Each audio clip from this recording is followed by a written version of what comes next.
मेरे वीरों ते भैनों, काफ़ी दिनों बाद फिर थोड़े नाल मैं मुलाकात कर रहा। कारण ये ने कि जिहड़ा कुछ हो रहा सी अपने पंजाब दे विच किसान अंदोलन होर जिहड़े कोविड के मसले से उहदे करके थोड़ी डिले हुई है और मैं इहदी माफ़ी चाहुंदा क्योंकि मैं तुहानूं वायदा कीता सी कि हर हफ्ते तुहाडे नाल मैं गल करांगा।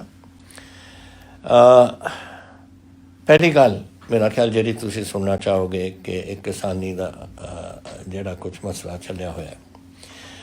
देखो, पंजाब की जिहड़ी धरती है इस देश नूं अन्न खवाउंदी है और पंजाब के जिहड़े लोग ने वो हिम्मत नाल वो पैदावार करते हैं अपने अपने जिहड़ा कुछ भी अन्न है जो देश नूं चाहिदा, चाहे झोना होया, चाहे कणक हुई, चाहे कोई होर फसलां होईयां। और ये शुरू तो ये साडे पंजाब की जिहड़ी पैदावार है इस देश नूं अन्न दिंदी रही। उदों भी जदों साडे कोल कोई अन्न की घाट हुंदी सी असीं महसूस करते से देश काल भी आउंदे से इत्थे और ये लोग जिहड़े आपां नूं बाहरले मुल्कां तो सानूं कणकां दे जिहड़ा कुछ सानूं मिलदा सी अपने लोगां नूं अन्न खवाउण वास्ते असीं लैके आउंदे सी। फिर वो ग्रीन रेवोल्यूशन चलिया और उस तो बाद बाहरों लियाउण तो ये जिहड़ी रुकावट आ गई वो आई इसलिए क्योंकि पंजाब की खेती बढ़ी, साडी चौल भी बढ़े। साडे चौल इत्थे कौन खांदा सी? कोई भी नहीं खांदा सी। कदे कदे खीर कोई खा लैंदा सीगा, लेकिन आम तौर पर चौल की साडी खेती नहीं हुंदी सी। लेकिन 1967 तो बाद जदों ये ग्रीन रेवोल्यूशन आया, फिलीपीन तो चौल आए साडे पंजाब एग्रीकल्चर यूनिवर्सिटी ते उन्होंने नवीं वैरायटियां कढ़ियां और उन्होंने मैं तुहानूं याद नहीं जिहड़े थोड़े उहदे बैठे होणगे बजुर्ग सुणदे इस गल नूं कि एक IR8 आई सी। पहला IR8 ने शुरू किया, फिर कणक आईयां सीआं। कणक किहड़ी आई सी? वो लाल कणक PV 18 हुंदी सी, मैनूं वो भी याद है उस जमाने की। और उत्थों नवीं वैरायटियां आ गई। हुण हर साल ही नवीं पंजाब एग्रीकल्चर यूनिवर्सिटी कोई कढ़दी रहिंदी है। लेकिन ये सी पंजाब की हिम्मत। और है अपने पंजाब है किहड़ा? 2% हिंदुस्तान की धरती, 2% हिंदुस्तान के लोग और असी 40% अन्न का भंडार भरते हैं। और फिर जो साडा तरीका सी चलन का और मंडियां का जो एक सिस्टम बन गया सी इन्ने 70 80 90 सालों तो कि साडे आड़तीए हुंदे से और तुसीं आड़तीआं कोल जांदे से अपनी फसल बेचते से, उन्हां तो पैसे लियाउंदे से। जो कुछ वो थोड़े एक रिश्ता सीगा आड़तीए का और किसान का, वो इन्हां ने फैसला कर लिया कि असीं इस नूं खत्म करांगे। हुण मैनूं ये नहीं समझ आउंदी, अगर तुसीं किसी की मदद करनी है करो, लेकिन ये ना करो कि जिहड़े सिस्टम एक चलिया आउंदा है, एक परिवारिक साझ है, वो ना तोड़न दी तुसीं क्यों कोशिश करियो। इस करके पंजाब का किसान उठिया कि साडी तुसीं आड़तीआ सिस्टम खत्म कर रहे हो।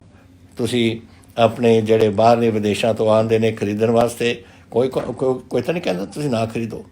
अगर कोई आके उरे खरीदे और उहदे नाल किसान का भाव चढ़दा है, वो तो किसान का फायदा हुंदा है। लेकिन सिस्टम जिहड़ा चलिया वो तो ना खत्म करो तुसीं, जिहड़ा रिश्ता है वो तो ना तोड़ो तुसीं। और इस वास्ते इत्थे किसान इहदे नाल औखे होए। फिर साडे मंडी का जिहड़ा साडा मंडी बोर्ड की फीस लगदी सी, वो किस वास्ते जांदी सी? वो फी 2 या 3% फी हुंदी सी। वो थोड़ा अपनी लिंक रोड 60,000 किलोमीटर साढ़े 65,000 किलोमीटर साड़ी लिंक रोड ने उन्हां दी मरम्मत हुंदी सी। हर 5 साल तो बाद असीं उहदी मरम्मत करदे सी। पिंडां दी डिवेलपमेंट जिहड़ी हुंदी सी वो भी नाल उहदे हुंदी सी। हुण ये क्यों असीं इहदे करके हुण अगर ये बंद हो जाए तो फिर साडी पिंडां दी डिवेलपमेंट आपां कैसे करांगे? ये सी। तो इस किस्म दी चीज़ां सीआं ਜਿਹੜੀਆਂ चलदियां आईयां ने। और कदे भी हुण MSP किन्ने दिन सालों तो चल रही है, कदे किसी ने MSP नूं रोकिया या किसी किसान ने सोचा भी है? क्योंकि रोकण की तो कदे संभावना ही नहीं सी। पर और किसी किसान नूं सोचण की लोड़ ही नहीं पई, क्योंकि कांग्रेस सरकार जदों भी आउंदी सी हर वेले चाहे 5 रुपए बढ़ाए, 10 रुपए बजाए, 50% रुपए बजाए या 100 रुपए बढ़ाए हर साल, और एक MSP चलती रही। वो MSP ਨੂੰ ਹੁਣ ਬੰਦ ਕਰਨ ਦਾ ਇੱਕ ਆਵਾਜ਼ ਚੱਲ ਪਈ ਕਿ MSP ਬੰਦ ਹੋ ਜਾਣੀ, ਕਿਉਂਕਿ ਇਹਨਾਂ ਨੇ ਇੱਕ ਸ਼ਾਂਤਾ ਕਮੇਟੀ ਰਿਪੋਰਟ ਬਿਠਾਈ ਸੀ। ਸ਼ਾਂਤਾ ਕੁਮਾਰ ਹੁੰਦੇ ਸੀਗੇ ਮੁੱਖ ਮੰਤਰੀ ਹਿਮਾਚਲ ਦੇ। ਉਹਨਾਂ ਨੇ ਰਿਪੋਰਟ 'ਚ ਕਿਹਾ ਕਿ FCI ਨੂੰ ਖਤਮ ਕਰ ਦਿਓ। ਅਗਰ FCI ਨੂੰ ਖਤਮ ਕਰ ਦਿਓਗੇ ਤੁਸੀਂ, ਫਿਰ ਤੁਹਾਡੀ ਪ੍ਰਾਈਸ ਸਪੋਰਟ ਕੌਣ ਕਰੂਗਾ? MSP ਦਾ ਸਪੋर्ट कौन करूगा? और यही नहीं सिर्फ ਉਹ ਜਿਹੜੀ MSP ਉਹ ਜਿਹੜੀ ਫੂਡ ਕਾਰਪੋਰੇਸ਼ਨ ਆਪਣੇ ਚੌਲ ਜਾਂ ਆਪਣੇ ਝੋਨਾ ਜਾਂ ਆਪਣੀ ਕਣਕ ਖਰੀਦਦੇ ਸੀ, ਉਹ ਅੱਗੇ ਜਾਂਦੀ ਸੀ ਪਬਲਿਕ ਡਿਸਟ੍ਰੀਬਿਊਸ਼ਨ ਸਿਸਟਮ ਵਾਸਤੇ, PDS ਨੂੰ ਜਿਹਨੂੰ ਕਹਿੰਦੇ ਸੀ। PDS ਕੀ, ਜਿਹੜੇ ਗਰੀਬ ਆਪਣੇ ਬਹੁਤ ਗਰੀਬ ਨੇ ਇਸ ਦੇਸ਼ ਦੇ ਵਿੱਚ, ਉਹਨਾਂ ਨੂੰ ਅੰਨ ਖਵਾਉਣ ਵਾਸਤੇ ਅਸੀਂ PDS ਸਿਸਟਮ ਰੱਖਿਆ ਸੀ। ਤੋ FCI ਫੂਡ ਮਿਨਿਸਟਰੀ ਦੇ ਅਧੀਨ ਗਵਰਨਮੈਂਟ ਆਫ ਇੰਡੀਆ ਦੇ ਹੁੰਦੀ ਸੀ, ਔਰ ਉਹ ਅੱਗੇ ਆਪਣੀ PDS ਸਿਸਟਮ ਆਪਣੇ ਲੋਕਾਂ ਨੂੰ ਪੂਰੇ ਹਿੰਦੁਸਤਾਨ 'ਚ ਅੰਨ ਖਵਾਉਣ ਵਾਸਤੇ ਭੇਜਦੇ ਸੀ। ਉਹ ਵੀ ਤੁਸੀਂ ਸਿਸਟਮ ਬੰਦ ਕਰ ਦੋਗੇ। ਤੋ ਇਹ ਸਾਰੀਆਂ ਗੱਲਾਂ ਜਦ ਇੱਕ ਵਾਰ ਉਭੜੀਆਂ ਤਾਂ ਕਿਸਾਨ ਉੱਠਿਆ, ਔਰ ਇਹਨਾਂ ਨੇ ਕੀਤਾ ਕੀ, ਇਹ ਆਰਡੀਨੈਂਸ ਲਿਆਏ। ਪਹਿਲਾਂ ਆਰਡੀਨੈਂਸ ਕੀ ਹੁੰਦਾ ਹੈ ਕਿ ਜਦੋਂ ਅਸੈਂਬਲੀ ਸੈਸ਼ਨ ਦੇ ਵਿੱਚ ਨਾ ਜਾਂ ਪਾਰਲੀਮੈਂਟ ਸੈਸ਼ਨ ਦੇ ਵਿੱਚ ਨਾ ਹੋਵੇ ਤਾਂ ਕੋਈ ਸਰਕਾਰ ਕੁਝ ਇਹੋ ਜਿਹੀ ਚੀਜ਼ ਕਰਨਾ ਚਾਹੁੰਦੀ ਹੈ ਜਿਹੜੀ ਬਾਅਦ 'ਚ ਪਾਰਲੀਮੈਂਟ ਚਲੇ ਜਾਈ, ਲੇਕਿਨ ਪਹਿਲਾਂ ਹੀ ਉਹ ਕਾਨੂੰਨ ਬਣਾ ਲੈਂਦੀ ਹੈ, ਉਹਨੂੰ ਆਰਡੀਨੈਂਸ ਕਹਿੰਦੇ ਨੇ। ਉਹ ਆਰਡੀਨੈਂਸ ਉਹਨਾਂ ਨੇ ਇਹ ਕਿਸਾਨੀ 'ਤੇ ਕਰਤਾ, MSP ਚੱਕਤੀ, ਸਭ ਕੁਝ ਚੱਕਤਾ ਇਹਦੇ, ਜੋ ਅੱਜ ਲੋਕ ਅੱਜ ਉਸ 'ਤੇ ਔਖੇ ਨੇ। ਔਰ ਫਿਰ ਉਸ ਤੋਂ ਬਾਅਦ ਇਹਨਾਂ ਨੇ ਪਾਰਲੀਮੈਂਟ ਵਿੱਚ ਬਿੱਲ ਲਿਆ ਕੇ ਬਿੱਲ ਪਾਸ ਕਰਤਾ। ਅਸੀਂ ਉਦੋਂ ਵੀ ਕਿਹਾ ਸੀ, ਆਹ ਦੇਖੋ ਮੇਰੇ ਕੋਲ ਤਰੀਕਾ ਨੇ, ਮੇਰੇ ਕੋਲ ਆਰਡੀਨੈਂਸ ਆਈ 5 ਜੂਨ ਨੂੰ, ਔਰ ਆਲ ਪਾਰਟੀ ਮੀਟਿੰਗ ਮੈਂ ਔਰ ਸੱਦੀ ਉਸ ਤੋਂ ਕੁਝ ਦਿਨਾਂ ਬਾਅਦ ਸਾਰੇ ਪਾਰਟੀ ਪੰਜਾਬ ਦੇ ਪਾਰਟੀਆਂ ਨੂੰ ਸੱਦਿਆ ਕਿ ਤੁਸੀਂ ਆਓ ਔਰ ਆਪਾਂ ਇਹਦੇ 'ਤੇ ਬਹਿਸ ਕਰੀਏ ਕਿ ਇਹ ਕਿਆ ਕਰ ਰਹੇ ਨੇ, ਇਹ ਪੰਜਾਬ ਦਾ ਇਹਦੇ 'ਚ ਨੁਕਸਾਨ ਬੜਾ ਹੋ ਜਾਣਾ ਹੈ। ਔਰ ਉਹਦੇ ਵਿੱਚ ਅਕਾਲੀ ਦਲ ਆਇਆ, ਪਰ ਕੁਝ ਕਿਸਮ ਦੀਆਂ ਬਿਲਕੁਲ ਇਹੋ ਜਿਹੀ ਗੱਲਾਂ ਕੀਤੀਆਂ ਉਹਨਾਂ ਨੇ ਜੈਸੇ ਕਿ ਉਹ ਸਮਝਦੇ ਸੀ ਕਿ ਜੈਸੇ ਕਿ ਉਹ ਸਰਕਾਰ ਦੀ ਸਪੋਰਟ ਕਰਨਾ ਚਾਹੁੰਦੇ ਨੇ, government of India the support ਕਰਨਾ ਚਾਹੁੰਦੇ ਨੇ, ਇਹ ਆਰਡੀਨੈਂਸ ਦੇ ਹੱਕ 'ਚ ਬੋਲਣਾ ਚਾਹੁੰਦੇ ਨੇ। ਔਰ ਇਹ ਕਿਉਂ, ਜਿਹੜਾ ਇਹਨਾਂ ਦੇ ਮਿਨਿਸਟਰ ਸੀ ਹਰਸਿਮਰਤ ਬਾਦਲ, ਉਹ ਬੈਠੀ ਸੀ ਉਸ ਕੈਬਨਿਟ ਵਿੱਚ ਜਿੱਥੇ ਇਹ ਆਰਡੀਨੈਂਸ 'ਤੇ ਘੜੇ ਗਏ ਸੀ ਔਰ ਫੈਸਲਾ ਕੀਤਾ ਸੀ, ਔਰ ਇਹਨੇ ਵੀ ਉੱਥੇ ਹਾਂ ਕੀਤੀ ਸੀ। ਇੱਥੇ ਪ੍ਰਕਾਸ਼ ਸਿੰਘ ਬਾਦਲ ਨੇ ਕਿਹਾ ਕਿ ਪਤਾ ਨਹੀਂ ਕਿਸਾਨ ਕਿਉਂ ਖਿਲਾਫ ਨੇ, ਉਹ ਤਾਂ ਇਹਦੇ ਨਵੇਂ ਕਾਨੂੰਨ ਨੇ ਉਹਨਾਂ ਦੇ ਹੱਕ 'ਚ ਨੇ। ਇੱਥੇ ਅਕਾਲੀ ਦਲ ਦੀ ਆਪਣੇ ਜਦ ਉਹਨਾਂ ਨੇ ਉੱਥੇ all India all party meeting 'ਚ ਆਪਣੀ ਗੱਲਾਂ ਕਹਿ ਕੇ ਉਹ ਜਦ ਚਲੇ ਗਏ, ਉਸ ਤੋਂ ਬਾਅਦ ਇਹ ਲੱਗਦਾ ਸੀ ਕਿ ਅਕਾਲੀ ਦਲ ਇਹਨਾਂ ਦੇ ਹੱਕ ਦੇ ਵਿੱਚ, ਸੈਂਟਰ ਦੀ ਸਰਕਾਰ ਦੇ ਆਰਡੀਨੈਂਸਾਂ ਦੇ ਹੱਕ ਦੇ ਵਿੱਚ ਔਰ ਬਿੱਲ ਦੇ ਵਿੱਚ ਹੋਊਗਾ। ਮੈਂ ਫਿਰ ਉਸ ਤੋਂ ਬਾਅਦ ਕਿਸਾਨ ਯੂਨੀਅਨਸ ਨਾਲ ਮੈਂ ਗੱਲ ਕੀਤੀ, ਫਿਰ ਅਸੀਂ ਉਹਨਾਂ ਨੂੰ ਦੁਬਾਰਾ ਆਲ ਪਾਰਟੀ ਮੀਟਿੰਗ ਸੱਦੀ, ਉਹਦੇ ਵਿੱਚ ਵੀ ਉਦੋਂ ਅਕਾਲੀ ਦਲ ਨਹੀਂ ਆਇਆ। ਔਰ ਫਿਰ ਅਸੀਂ ਅਸੈਂਬਲੀ ਸੱਦੀ, ਅਸੈਂਬਲੀ ਦੇ ਵਿੱਚ ਇਹਦੇ 'ਚ ਪੂਰੀ ਬਹਿਸ ਹੋਈ ਸੀ, ਔਰ ਉਦੋਂ ਵੀ ਅਕਾਲੀ ਦਲ ਬਹਾਨਾ ਮਾਰ ਕੇ ਬਾਹਰ ਚਲਾ ਗਿਆ, ਉਹਦੇ ਆਪਣੇ ਹੱਕ 'ਚ ਨਹੀਂ ਬੋਲੇ। ਫਿਰ ਜਦੋਂ ਵੋਟਿੰਗ ਹੋਈ ਸੀ ਫਿਰ ਆਗੇ ਵਿੱਚ, ਔਰ ਵੋਟ ਸਾਡੇ ਨਾਲ ਪਾਤੀ। ਹੁਣ ਇਹਨਾਂ ਦੇ ਦੇਖ ਲਓ, ਕਦੇ ਕੁਛ। ਆਮ ਆਦਮੀ ਪਾਰਟੀ ਔਰ ਅਕਾਲੀ ਦਲ ਨੇ ਉੱਥੇ ਪਾਰਲੀਮੈਂਟ ਤੇ ਅਸੈਂਬਲੀ ਦੇ ਵਿੱਚ ਸਾਡੇ ਨਾਲ ਸਹਿਮਤ ਹੋ ਕੇ ਆਪਣੀ ਵੋਟ ਪਾਈ। ਸਾਡੇ ਨਾਲ ਫਿਰ ਗਏ ਗਵਰਨਰ ਸਾਹਿਬ ਕੋਲ, ਔਰ ਉਹ ਬਿੱਲ ਦੀ ਕਾਪੀ ਅਸੀਂ ਫੜਾ ਕੇ ਆਏ ਕਿ ਅਸੈਂਬਲੀ ਨੇ ਪਾਸ ਕਰ ਦਿੱਤਾ, ਹੁਣ ਸਾਡੇ ਵੱਲੋਂ ਐਕਟ ਬਣ ਗਿਆ। ਗਵਰਨਰ ਸਾਹਿਬ ਤੁਸੀਂ ਹੁਣ ਇਸ ਨੂੰ ਰਾਸ਼ਟਰਪਤੀ ਜੀ ਕੋਲ ਭੇਜੋ ਔਰ ਉਸ ਨੂੰ ਕਰਵਾਓ। ਉਹਦੇ ਨਾਲ ਗਏ, ਅਗਲੇ ਦਿਨ ਦੋਨੋਂ ਹੀ ਮੁੱਕਰ ਗਏ, ਆਮ ਆਦਮੀ ਵੀ ਮੁੱਕਰ ਗਿਆ ਔਰ ਇਹ ਵੀ ਮੁੱਕਰ ਗਏ ਅਕਾਲੀ, ਕਿ ਨਹੀਂ ਜੀ ਅਸੀਂ ਨਹੀਂ ਇਹਦੇ ਹੱਕ 'ਚ, ਇਹ ਬਿੱਲ ਦੇ ਹੱਕ 'ਚ ਨਹੀਂ, ਅਸੀਂ ਪਾਰਲੀਮੈਂਟ ਇਸ ਅਸੈਂਬਲੀ ਦੇ ਹੱਕ 'ਚ ਨਹੀਂ। ਇਹ ਰੋਜ਼ ਇਹ ਕੇਜਰੀਵਾਲ ਆ ਦਿੱਲੀ ਵਾਲਾ ਔਰ ਦੂਜਾ ਇਹ ਆਪਣਾ ਭਗਵੰਤ ਮਾਨ ਔਰ ਸੁਖਬੀਰ ਬਾਦਲ ਇੱਕੋ ਹੀ ਗੱਲ ਕਹਿੰਦੇ ਨੇ ਕਿ ਕਾਂਗਰਸ ਵੀ ਇਹਦੇ ਵਿੱਚ ਸ਼ਾਮਿਲ ਹੈ ਜੀ। ਇਹ ਜਿਹੜਾ ਫੈਸਲਾ ਕੀਤਾ ਸੀ ਦਿੱਲੀ ਨੇ ਔਰ ਇੱਕ ਕਮੇਟੀ ਬਣਾਈ ਸੀ ਫੈਸਲੇ ਕਰਾਉਣ ਵਾਸਤੇ, ਉਹਦੇ ਵਿੱਚ ਕਾਂਗਰਸ ਦੀ ਸਰਕਾਰ, ਪੰਜਾਬ ਸਰਕਾਰ ਵੀ ਉਹਦੇ ਹਿੱਸੇਦਾਰ ਸੀ। ਮੈਂ ਤੁਹਾਨੂੰ ਦੱਸਣਾ ਚਾਹੁੰਦਾ ਇੱਕ ਵਾਰ, ਇਹ ਟੋਟਲ ਝੂਠ ਹੈ। ਹੋਇਆ ਕੀ, ਇੱਕ ਸੈਂਟਰ ਸਰਕਾਰ ਨੇ ਇੱਕ ਕਮੇਟੀ ਬਿਠਾਈ, ਉਹਦੇ ਵਿੱਚ ਕਮੇਟੀ ਦੇ ਵਿੱਚ ਉਹਨਾਂ ਨੇ ਕੁਝ ਸੂਬਿਆਂ ਨੂੰ ਪਾਇਆ ਔਰ ਕੁਝ ਆਪਣੇ ਬੰਦੇ ਸੀ ਉਹਨਾਂ ਦੇ, ਉਹਦੇ ਵਿੱਚ ਪੰਜਾਬ ਮੈਂਬਰ ਨਹੀਂ ਸੀ। ਆਹ ਹੈ ਇਹਦੀ ਕਮੇਟੀ ਦੀ ਜਿਹੜੀ ਇਹਨਾਂ ਨੇ ਇਸ ਵੇਲੇ ਗਵਰਨਮੈਂਟ ਆਫ ਇੰਡੀਆ ਨੇ ਬਣਾਈ ਸੀ, ਉਹ ਮੈਂ ਪੜ੍ਹ ਕੇ ਸੁਣਾ ਦੇਣਾ ਹੈ। High powered committee of chief ministers constituted for transformation for Indian agriculture. Maharashtra CM Devendra Fadnavis to be the convener. CMs of Karnataka, Haryana, Arunachal Pradesh, Gujarat, UP, Madhya Pradesh and Union Minister of Agriculture, RD and Panchayati Raj to be the members. Punjab ਕਿਤੇ ਨਹੀਂ ਇਹਦੇ ਵਿੱਚ ਨਾ ਉਹਨਾਂ ਦਾ। Member Niti Aayog Ramesh Chand to be the member secretary. Committee to discuss measures for transformation of agriculture and raising farmers income. ਇਹ ਸੀ ਕਿਸੇ ਹੋਰ ਕੰਮ ਵਾਸਤੇ। Modalities for adoption and time-bound implementation of agricultural sector reforms to be suggested by the committee. Committee to submit its report in 2 months. ਦੱਸੋ ਕਿਸੇ ਪੰਜਾਬ ਦਾ ਨਾਮ ਹੈ ਇਸ 'ਚ? ਫਿਰ ਮੈਨੂੰ ਇਸ 'ਤੇ ਚਿੱਠੀ ਲਿਖਣੀ ਪਈ ਕਿ ਸਭ ਤੋਂ ਜ਼ਿਆਦਾ ਪੈਦਾਵਾਰ ਪੰਜਾਬ ਕਰਦਾ ਹੈ, ਸਾਨੂੰ ਕਿਉਂ ਨਹੀਂ ਤੂੰ ਛੱਡਿਆ? ਉਹ ਉਦੋਂ ਤਾਈਂ ਇਹਦੀ ਕਮੇਟੀ ਦੀ ਪਹਿਲੀ ਮੀਟਿੰਗ ਹੋ ਚੁੱਕੀ ਸੀ। ਇਹ ਤਾਂ ਮੈਂ ਤੁਹਾਨੂੰ ਇਹ ਦੱਸਣਾ ਚਾਹੁੰਦਾ। ਸੈਕਿੰਡ ਫਿਰ ਮੈਂ ਦੱਸਣਾ ਚਾਹੁੰਦਾ ਉਸ ਮੀਟਿੰਗ ਦੂਜੀ ਮੀਟਿੰਗ 'ਚ ਮਨਪ੍ਰੀਤ ਬਾਦਲ ਦੀ ਇਹ ਜੋ ਉੱਥੇ ਮਿਨਟਸ ਨੇ ਉਸ ਮੀਟਿੰਗ ਦੇ, ਜਿਹੜੀ ਮੀਟਿੰਗ ਹੋਈ ਸੀ 26 ਅਗਸਤ ਨੂੰ, ਉਹਦੇ ਵਿੱਚ ਮਿਨਟਸ ਨੇ। ਪਹਿਲਾਂ ਬੋਲੇ ਸੇ ਕੋਈ ਹੋਰ ਚੀਫ ਮਿਨਿਸਟਰ, ਫਿਰ फाइनेंस मिनिस्टर पंजाब, जिन्हें ये क्या सी कि Punjab is considered a food basket of India. The emphasis of the state government has been on production and productivity during last 50 years. And now the state government is focusing on farmers' welfare. In view of our population of more than 1.3 billion, the food and nutrition security is a prime concern, and no country in the world can supplement for food and nutrition security of India in case of deficit. He cautioned against dilution of any policy that negatively affects sustainable food security. And then he said this much, and ਆ ਦੇਖ ਲਓ ਆ ਉਰੇ ਤੱਕ। ਫਿਰ ਖੱਟਰ ਬੋਲਿਆ ਸੀ ਇਸ ਤੋਂ ਬਾਅਦ। ਤਾਂ ਇੰਨਾ ਪੁਆਇੰਟ ਸੀ ਜਿਹੜਾ ਮਿਸਟਰ ਬਾਦਲ ਨੇ ਆਪਣੀ ਸੈਕੰਡ ਮੀਟਿੰਗ ਤੋਂ ਬਾਅਦ ਕਿਹਾ on issues related to financial matters. ਔਰ ਫਿਰ ਜੋ ਫਾਈਨਲ ਸਾਡੇ ਪੰਜਾਬ ਵੱਲੋਂ ਗਵਰਨਮੈਂਟ ਗਈ ਸੀ ਰਿਪੋਰਟ, ਦਿਸ 4/11 ਨੂੰ 2019 to the member National Institute for Transforming India NITI Aayog government of India, ਉਹਨਾਂ ਨੂੰ ਇਹ ਪੰਜਾਬ ਦੀ ਰਿਪੋਰਟ ਹੈ। ਐਂਡ ਉਹ ਐ ਖਤਮ ਹੁੰਦੀ ਹੈ। ਆ ਮੈਂ ਪੜ੍ਹ ਕੇ ਤੁਹਾਨੂੰ ਸੁਣਾਉਣਾ, ਜਿਹੜਾ ਪੀਲਾ ਹਿੱਸਾ ਤੁਸੀਂ ਦੇਖ ਰਹੇ ਹੋ। It says with a view to safeguard the interest of farmers and to ensure the food security in the country, it is emphasized that system of minimum support price and the assured procurement of crops by Government of India must continue. It is recommended that other MSP crops where full and assured procurement is not being undertaken by Government of India, such as cotton, maize, oilseeds and pulses, should be procured fully at the MSP fixed by Government of India to encourage farmers to diversify away from paddy, which is water intensive. This will have a huge positive environmental impact while at the same time assuring farmers of income livelihood.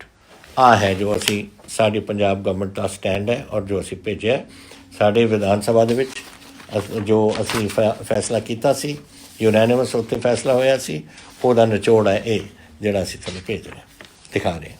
ਸੋ ਆ ਜਿਹੜਾ ਇਹ ਸਿਆਸਤ ਖੇਡੀ ਜਾ ਰਹੀ ਹੈ ਇਸ ਗੱਲ 'ਤੇ, ਇਹ ਬੜੀ ਅਫਸੋਸ ਦੀ ਗੱਲ ਹੈ ਮੈਨੂੰ ਕਿ ਇਹ ਸਾਰੇ ਜਾਣਦੇ ਨੇ। ਕੇਜਰੀਵਾਲ ਨੂੰ ਵੀ ਪਤਾ ਹੈ ਅਸਲੀਅਤ ਕੀ ਹੈ, ਔਰ ਉਸ ਨੂੰ ਵੀ ਪਤਾ ਹੈ ਭਗਵੰਤ ਮਾਨ ਨੂੰ, ਔਰ ਉਹ ਦੂਜਾ ਹਰਪਾਲ ਚੀਮਾ, ਇਹ ਤਿੰਨ ਲੱਗੇ ਨੇ ਇਸ ਕੰਮ 'ਚ। ਔਰ ਦੂਜੇ ਪਾਸੇ ਸੁਖਬੀਰ ਬਾਦਲ ਨੂੰ ਵੀ ਪਤਾ ਹੈ, ਉਹਨੂੰ ਵੀ ਪਤਾ ਹੈ। ਉਹ ਪਹਿਲਾਂ ਤਾਂ ਸੁਖਬੀਰ ਬਾਦਲ ਵਗੈਰਾ ਤਾਂ ਖਿਲਾਫ ਜਾਣ ਔਰ ਫਿਰ ਸਾਡੇ 'ਤੇ ਸਾਡੇ ਮੋਢੇ ਦਾ ਤੋਂ ਬੰਦੂਕ ਚਲਾਉਣੀ ਚਾਹੁੰਦੇ ਆ। ਕਿਸ ਕਿਸਮ ਦੇ ਲੋਕ ਨੇ ਸਿਆਸਤਦਾਨ, ਮੈਨੂੰ ਨਹੀਂ ਸਮਝ ਆਉਂਦੀ। ਟੋਟਲ ਝੂਠੇ ਔਰ ਆਹ ਕਿਸਮ ਦਾ ਜਿਹੜਾ ਪ੍ਰੋਪੇਗੈਂਡਾ ਹੈ, ਬਿਲਕੁਲ ਗਲਤ ਪ੍ਰੋਪੇਗੈਂਡਾ ਹੈ। ਔਰ ਇਹ ਮੈਂ ਆਸ ਕਰਦਾ ਕਿ ਤੁਸੀਂ ਇਸ ਗੱਲ ਨੂੰ ਸਮਝ ਲਓ ਮੇਰੇ ਵੱਲੋਂ, ਕਿਉਂਕਿ ਮੈਂ ਚਾਹੁੰਦਾ ਸੀ ਖਾਸ ਕਰਕੇ, ਮੈਂ ਪਹਿਲਾਂ ਇਹ ਗੱਲ ਉਠਾਉਣਾ ਨਹੀਂ ਚਾਹੁੰਦਾ ਸੀ, ਲੇਕਿਨ ਇਹ ਜਦੋਂ ਇਹ ਬਾਹਲੀ ਕਰਦੇ ਡੇਲੀ ਦੇਖ ਲਓ ਹਰਪਾਲ ਚੀਮਾ ਕੀ ਬੋਲੀ ਜਾਂਦਾ ਹੈ, ਜਾਂ ਉਹ ਭਗਵੰਤ ਮਾਨ ਕੀ ਬੋਲੀ ਜਾਂਦਾ, ਜਾਂ ਉਹਨਾਂ ਦਾ ਜਿਹੜਾ ਮੁਖੀ ਬੈਠਾ ਉੱਥੇ ਕੇਜਰੀਵਾਲ ਉਹ ਕੀ ਬੋਲੀ ਜਾਂਦਾ, ਇੱਧਰਲੇ ਪਾਸੇ ਅਕਾਲੀ ਬੋਲੀ ਜਾਂਦੇ ਨੇ। ਝੂਠ ਬੋਲਣ ਕਿਉਂਕਿ ਹੱਦ ਹੁੰਦੀ ਹੈ ਕਿਸੇ ਗੱਲ ਦੀ। ਔਰ ਮੈਂ ਆਸ ਕਰਦਾ ਕਿ ਤੁਸੀਂ ਜਦ ਇਹੋ ਜਿਹੀ ਗੱਲਾਂ ਕਰਨਗੇ ਤੁਸੀਂ ਪੁੱਛੋ ਕਿ ਤੁਸੀਂ ਝੂਠ ਕਿਉਂ ਬੋਲਦੇ ਹੋ, ਪਰ ਇਹਨਾਂ ਦੀ ਆਦਤ ਬਣ ਗਈ ਹੈ ਕੁਛ। ਹੁਣ ਇਹ ਮੈਨੂੰ ਕਹਿਣ ਦੀ ਲੋੜ ਇਸ ਲਈ ਪਈ ਕਿਉਂਕਿ ਇਹ ਕੋਈ ਸਿਆਸੀ ਗੱਲ ਨਹੀਂ ਹੈ। ਇਹ ਨਾ ਅਕਾਲੀ ਦਲ ਦੀ ਗੱਲ ਹੈ, ਨਾ ਕਾਂਗਰਸ ਪਾਰਟੀ ਦੀ ਗੱਲ ਹੈ, ਨਾ ਕਿਸੇ ਆਮ ਆਦਮੀ ਪਾਰਟੀ ਜਾਂ ਕਿਸੇ ਹੋਰ ਪਾਰਟੀ ਦੀ। ਇਹ ਹੈ ਪੰਜਾਬ ਦੇ ਭਵਿੱਖ ਦੀ, ਪੰਜਾਬ ਦੇ ਕਿਸਾਨੀ ਦੀ ਭਵਿੱਖ ਦੀ, ਤੁਹਾਡੇ ਬੱਚਿਆਂ ਦੀ ਭਵਿੱਖ ਦੀ। ਆਪਾਂ ਤੁਸੀਂ ਮੈਂ ਸ਼ਾਇਦ ਅਸੀਂ ਕਿੰਨੀ ਦੇਰ ਉਰੇ ਰਹਿਣਾ ਮੈਨੂੰ ਨਹੀਂ ਪਤਾ, ਲੇਕਿਨ ਬੱਚੇ ਸਾਡੇ ਹੋਣਗੇ, ਪੋਤੇ ਹੋਣਗੇ, ਪੜਪੋਤੇ ਹੋਣਗੇ, ਸਾਰੇ ਉਰੇ ਹੋਣਗੇ। ਅਗਰ ਅੱਜ ਅਸੀਂ ਇੱਥੇ ਕੋਈ ਇਸ ਦਾ ਸਾਹਮਣਾ ਨਹੀਂ ਕਰਦੇ ਔਰ ਇਹ ਰੁਕਾਵਟ ਨਹੀਂ ਪਾਉਂਦੇ ਜੋ ਅੱਜ ਸੈਂਟਰ ਦੀ ਸਰਕਾਰ ਕਰਨਾ ਚਾਹੁੰਦੀ ਹੈ, ਤਾਂ ਸਾਡੇ ਬੱਚੇ ਆਉਣ ਵਾਲੀ ਪੀੜ੍ਹੀ ਦੇ ਕੋਈ ਭਵਿੱਖ ਨਹੀਂ ਹੋਣਾ। ਇਸ ਕਰਕੇ ਇਹ ਮੈਨੂੰ ਕਹਿਣਾ ਪਿਆ ਤੁਹਾਨੂੰ ਕਿ ਇੱਥੇ ਸਿਆਸਤ ਨਾ ਖੇਲੋ।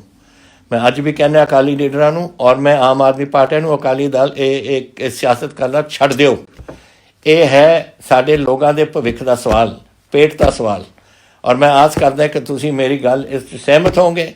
ਔਰ ਜਦੋਂ ਇਹ ਅਕਾਲੀ ਔਰ ਆਮ ਆਦਮੀ ਵਾਲੇ ਤੁਹਾਡੇ ਕੋਲ ਆਉਂਦੇ ਨੇ, ਉਹਨਾਂ ਨੂੰ ਤੁਸੀਂ ਸਮਝਾਓ ਕਿ ਤੁਸੀਂ ਸਾਡੇ ਨਾਲ ਖੜੋ ਜਾਂ ਸਾਡੇ ਬਰਖਲਾਫ ਖੜੋ। ਇਹ ਨਹੀਂ ਕਰ ਸਕਦੇ ਕਿ ਤੁਸੀਂ ਸਾਡੇ ਨਾਲ ਦਿਖਾਵਾ ਦੇ ਕੇ ਤੁਸੀਂ ਕਰਦੇ ਕੁਛ ਹੋਰ ਹੋ। ਜਿਹੜੀ ਸਰਕਾਰ ਤੁਹਾਡੇ ਵਾਸਤੇ ਖੜੀ ਹੈ, ਕਾਂਗਰਸ ਪਾਰਟੀ ਖੜੀ ਹੈ। ਅੱਜ ਤੁਸੀਂ ਮੈਂ ਦੇਖਦਾ ਰਹਿੰਦਾ ਇਸ ਮੀਡੀਆ ਦੇ ਉੱਪਰ, ਸੋਸ਼ਲ ਮੀਡੀਆ ਉੱਪਰ, ਕਿ ਅਮਰਿੰਦਰ ਸਿੰਘ ਕਾਂਗਰਸ ਕਿਉਂ ਨਹੀਂ ਜਾਂਦਾ ਉੱਥੇ ਜਿੱਥੇ ਆਪਣੇ ਦਿੱਲੀ ਦੇ ਕੋਲ ਆਪਣਾ ਉੱਥੇ ਲੋਕ ਆਪਣੇ ਕਿਸਾਨ ਗਏ ਹੋਏ ਨੇ। ਤੁਸੀਂ ਆਪ ਕਿਸਾਨਾਂ ਨੇ ਕਿਹਾ ਅਸੀਂ ਕਿਸੇ ਪੋਲੀਟੀਕਲ ਪਾਰਟੀ ਨੂੰ ਅਸੀਂ ਨਹੀਂ ਚਾਹੁੰਦੇ ਕਿ ਇਹਦੇ ਵਿੱਚ ਇਹ ਹੈ ਕਿਸਾਨੀ ਦਾ ਇੱਕ ਮੋਰਚਾ, ਉਹਦੇ ਵਿੱਚ ਪੋਲੀਟੀਕਲ ਪਾਰਟੀਆਂ ਦੀ ਅਸੀਂ ਨਹੀਂ ਚਾਹੁੰਦੇ ਕਿ ਉਹਦੇ ਵਿੱਚ ਸ਼ਾਮਲ ਹੋਣ। ਤਾਂ ਜਦੋਂ ਆਪ ਕਿਸਾਨ ਕਹਿ ਰਹੇ ਨੇ ਤਾਂ ਅਸੀਂ ਜਾ ਕੇ ਬਸ ਮਤਲਬ ਨਹੀਂ ਉੱਥੇ ਜਾ ਕੇ ਬਹਿ ਜਾਈਏ। It is not right. ਜੋ ਉਹਨਾਂ ਦੀ ਖਾਹਿਸ਼ ਹੈ, ਜੋ ਉਹਨਾਂ ਦੇ ਦਿਲ ਦੀ ਗੱਲ ਹੈ, ਉਹਨਾਂ ਨੇ ਕਹਿਤੀ ਔਰ ਅਸੀਂ ਉਸ ਨੂੰ ਬਿਲਕੁਲ ਸਿਰ ਮੱਥੇ ਰੱਖਾਂਗੇ ਕਿਉਂਕਿ ਅਸੀਂ ਨਹੀਂ ਉਹਨਾਂ ਦੇ ਵਿੱਚ ਕੋਈ ਛੇੜਛਾੜ ਕਰਨੀ। ਤੁਸੀਂ ਕਰੋ ਆਪਣਾ, ਤੁਸੀਂ ਬਹੁਤ ਔਖੀ ਘੜੀ ਦੇ ਵਿੱਚੋਂ ਗੁਜ਼ਰੇ ਹੋ। ਮੈਂ ਜਾਣਦਾ ਕਿੰਨੀ ਠੰਡ ਹੈ ਉਰੇ ਔਰ ਹੁਣ ਤਾਂ ਹੋਰ ਵੀ ਸਮਾਂ ਜਨਵਰੀ ਦੇ ਮਹੀਨੇ 'ਚ ਤਾਂ ਇਸ ਤੋਂ ਜ਼ਿਆਦਾ ਵੀ ਠੰਡ ਹੋਏਗੀ। ਤਾਂ ਆਪਣੇ ਸਿਹਤ ਨੂੰ ਬਚਾ ਕੇ ਰੱਖਣਾ। ਜਿੱਥੇ ਤਾਈਂ ਉਰੇ ਸਵਾਲ ਹੈ ਤੁਹਾਡਾ ਕਿ ਮੈਂ ਇਸ ਨੂੰ ਇੱਥੇ ਪੰਜਾਬ ਦੇ ਵਿੱਚ ਅਸੀਂ ਕੀ ਕਰ ਸਕਦੇ ਹਾਂ, ਅਸੀਂ ਤਾਂ ਦੇਖੋ ਮੈਂ ਤੁਹਾਨੂੰ ਇੱਕ ਨੰਬਰ ਦੇ ਦਿੰਦਾ ਮੈਂ ਤੁਹਾਨੂੰ ਸਾਰਿਆਂ ਨੂੰ, ਤਾਂ ਕਿ ਅਗਰ ਕਿਸੇ ਨੂੰ ਕੋਈ ਲੋੜ ਹੋਏ, ਕਿਉਂਕਿ ਤੁਹਾਡੇ ਹੁਣ ਸਾਰੇ ਜਿਹੜੇ ਪਰਿਵਾਰ ਹੈ ਉੱਥੇ ਕਈ ਲੋਕ ਗਏ ਹੋਏ ਨੇ ਆਪਣੇ ਬਾਰਡਰਾਂ 'ਤੇ, ਅਤੇ ਤੁਸੀਂ ਅਗਰ ਕਦੇ ਤੁਹਾਨੂੰ ਲੋੜ ਹੈ ਸਰਕਾਰ ਦੀ ਹੈਲਪ ਦੀ, ਕੋਈ ਬਿਮਾਰ ਹੋ ਜਾਂਦਾ ਹੈ, ਕੋਈ ਤਕਲੀਫ ਹੋ ਜਾਂਦੀ ਹੈ ਕਿਸੇ ਗੱਲ ਦੀ, ਤਾਂ ਨੋਟ ਕਰੋ ਤੁਸੀਂ। ਇੱਕ ਬੀਬੀਆਂ ਦਾ ਇੱਕ ਹੈਲਪਲਾਈਨ ਹੈ 1091 1091 1091 ਔਰ ਪੁਲਿਸ ਹੈਲਪਲਾਈਨ ਹੈ 112 112। ਇਹਨਾਂ ਨੂੰ ਤੁਸੀਂ ਨੋਟ ਕਰੋ। ਜਦੋਂ ਕਿਸੇ ਚੀਜ਼ ਦੀ ਲੋੜ ਹੈ, ਕਿਸੇ ਕੋਈ ਬਿਮਾਰ ਹੋ ਜਾਏ ਕੁਛ, ਤੁਸੀਂ ਰਿੰਗ ਕਰੋ। ਇਹਨਾਂ ਦੀ ਡਿਊਟੀ ਲਾਈ ਹੋਈ ਹੈ ਅਸੀਂ ਕਿ ਇੱਕਦਮ ਤੁਹਾਡੇ ਕੋਲ ਡਾਕਟਰ ਨੂੰ ਲੈ ਕੇ ਜਾਣਗੇ ਜਾਂ ਤੁਹਾਨੂੰ ਲੈ ਜਾਣਗੇ ਹੌਸਪੀਟਲ 'ਚ, ਜਾਂ ਹੋਰ ਕੋਈ ਤੁਹਾਡੀ ਤਕਲੀਫ ਜਿਹੜੀ ਹੈ ਉਹਨੂੰ ਦੂਰ ਕਰਨ ਦੀ ਉਹ ਕੋਸ਼ਿਸ਼ ਕਰਨਗੇ। ਸੋ ਇਹ ਮੈਂ ਤੁਹਾਨੂੰ ਕਿਸਾਨਾਂ ਦੇ ਬਾਰੇ ਕਹਿਣਾ ਚਾਹੁੰਦਾ ਸੀ ਕਿਉਂਕਿ ਇਹ ਸਾਡੇ ਵਾਸਤੇ ਅੱਜ ਸਭ ਤੋਂ ਅਹਿਮ ਗੱਲ ਹੈ ਪੰਜਾਬ ਵਾਸਤੇ। ਪਤਾ ਨਹੀਂ ਕਿੰਨੇ ਲੱਖਾਂ ਲੋਕ ਉੱਥੇ ਬੈਠੇ ਨੇ ਦਿੱਲੀ 'ਚ ਔਰ ਉਹਨਾਂ ਵਾਸਤੇ ਉਹ ਵੀ ਦੇਖ ਰਹੇ ਨੇ। ਮੈਂ ਦੇਖ ਰਿਹਾ ਕਿ ਤਸਵੀਰਾਂ ਜੋ ਰੋਜ਼ ਟੈਲੀਵਿਜ਼ਨ 'ਤੇ ਆਉਂਦੀਆਂ ਨੇ ਬਜ਼ੁਰਗਾਂ ਦੀਆਂ।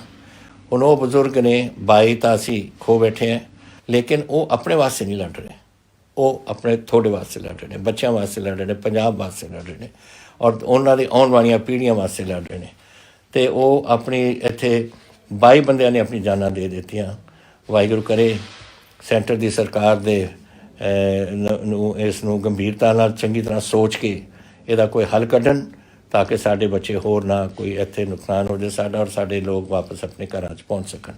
ਇਹ ਹੁਣ ਸੈਂਟਰ ਦੇ ਉੱਪਰ ਹੈ ਔਰ ਮੈਂ ਆਸ ਕਰਦਾ ਕਿ ਜਿਹੜੀਆਂ ਯੂਨੀਅਨਸ ਨੇ 31 ਯੂਨੀਅਨਾਂ ਜੋ ਇਹਨਾਂ ਦੇ ਨਾਲ ਗੱਲਬਾਤ ਕਰਦੀਆਂ ਨੇ, ਤੁਸੀਂ ਵੀ ਆਪਣਾ ਇਸ ਨੂੰ ਉਹਨਾਂ ਦੇ ਨਾਲ ਗੱਲਬਾਤ ਕਰਕੇ ਹੱਲ ਕਢਵਾਓ। ਦੂਸਰੀ ਜਿਹੜੀ ਗੱਲ ਤੁਸੀਂ ਅੱਜ ਮੈਨੂੰ ਪੁੱਛਿਆ ਕਿ ਇਹ ਬੱਸਾਂ ਦੀ, ਇਹ ਸੁਖਚੈਨ ਸਿੰਘ ਜੀ ਸੇਖੋਂ ਨੇ ਬਠਿੰਡੇ ਦੇ, ਇਹ ਪੁੱਛਦੇ ਨੇ ਕਿ ਤੁਸੀਂ ਔਰਤਾਂ ਵਾਸਤੇ ਬੱਸ ਦਾ ਜਿਹੜਾ ਅੱਧਾ ਕਿਰਾਇਆ ਦਾ ਜਿਹੜੀ ਸਕੀਮ ਸੀ ਉਹਦਾ ਕੀ ਕੀਤਾ। ਉਹਦਾ ਅਸੀਂ ਫਾਈਨਲ ਕਰ ਦਿੱਤਾ ਸੀਗਾ ਔਰ ਸ਼ੁਰੂ ਹੋ ਜਾਣਾ ਸੀ ਅਗਰ ਇਹ ਕੋਵਿਡ ਮਾਰਚ ਤੋਂ ਨਾ ਚੱਲਦਾ। ਸਾਰੀਆਂ ਬੱਸਾਂ ਤੁਹਾਨੂੰ ਪਤਾ ਕਈ ਮਹੀਨੇ ਤਾਂ ਬੰਦ ਰਹੀਆਂ, ਕੋਈ ਉੱਥੇ ਟ੍ਰੈਫਿਕ ਨਹੀਂ ਸੀ, ਕੁਛ ਨਹੀਂ ਸੀ। ਆਹਿਸਤਾ ਚੱਲਿਆ। ਇਹ ਫਾਈਲ ਹੁਣ ਮੇਰੇ ਕੋਲ ਆਉਣ ਵਾਲੀ ਹੈ। ਅਸੀਂ ਬੜੀ ਜਲਦੀ ਹੀ ਅੱਜ ਹੀ ਮੈਂ ਇਹਨੂੰ ਪਾਸ ਕਰਕੇ ਇਹਨੂੰ ਕੈਬਨਿਟ 'ਚ ਲਿਜਾ ਕੇ ਇਹਨੂੰ ਸ਼ੁਰੂ ਕਰ ਦੇਣਾ ਸੀ। ਅਸੀਂ ਇਹਨੂੰ ਹੁਣ ਦੇਰ ਨਹੀਂ ਲਾਉਣੀ ਕੁਛ ਇਸ 'ਚ। ਫਿਰ ਤੁਸੀਂ ਮੈਨੂੰ ਪੁੱਛਿਆ ਸੌਰਵ ਭਾਟੀਆ ਜੀ ਨੇ ਗੁਰਦਾਸਪੁਰ ਤੋਂ ਕਿ ਸ੍ਰੀ ਗੁਰੂ ਤੇਗ ਬਹਾਦਰ ਸਾਹਿਬ ਦਾ 400 ਸਾਲਾ ਜਨਮ ਦਿਹਾੜਾ ਆ ਰਿਹਾ ਕਿ ਤੁਸੀਂ ਕੀ ਕਰਨ ਲੱਗੇ ਹੋ। ਜੈਸੇ ਅਸੀਂ ਹਰ ਵੇਲੇ ਕਰਦੇ ਹਾਂ, ਸਾਰਿਆਂ ਦਾ ਅਸੀਂ ਬੜੀ ਧੂਮਧਾਮ ਨਾਲ ਮਨਾਵਾਂਗੇ। ਕਮੇਟੀ ਬਣੀ ਹੋਈ ਹੈ ਪੰਜਾਬ ਪੱਧਰ ਦੀ, ਜਿਹਦੇ ਮੇਰੇ ਚੇਅਰਮੈਨ ਦੇ ਅਧੀਨ, ਚੇਅਰਮਨੀ ਦੇ ਅਧੀਨ, ਔਰ ਅਸੀਂ ਇਸ ਨੂੰ ਪੂਰੇ ਤਰੀਕੇ ਨਾਲ ਜਿੱਥੇ ਵੀ ਨੌਵੇਂ ਪਾਤਸ਼ਾਹ ਗਏ ਨੇ, ਬਾਬਾ ਬਕਾਲਾ ਹੋਇਆ ਜਾਂ ਜਿੱਥੇ ਵੀ ਉਹਨਾਂ ਦੇ ਚਰਨ ਪਏ ਨੇ, ਉੱਥੇ ਅਸੀਂ ਇਹਦਾ ਕੁਛ ਨਾ ਕੁਛ ਕਰਾਂਗੇ ਤਾਂ ਕਿ ਉਹਨਾਂ ਦੀ ਯਾਦ ਸਦਾ ਵਾਸਤੇ ਤਾਂ ਹੁੰਦੀ ਹੈ ਸਾਡੇ ਸਾਰੇ ਮਨਾਂ ਦੇ ਵਿੱਚ ਹੈ ਹੀ, ਲੇਕਿਨ ਉੱਥੇ ਕੁਝ ਬਣਾਵਾਂਗੇ ਤਾਂ ਕਿ ਆਹ 400 ਸਾਲਾਂ ਦੀ ਸਦਾ ਵਾਸਤੇ ਯਾਦ ਲੋਕ ਰੱਖਣ।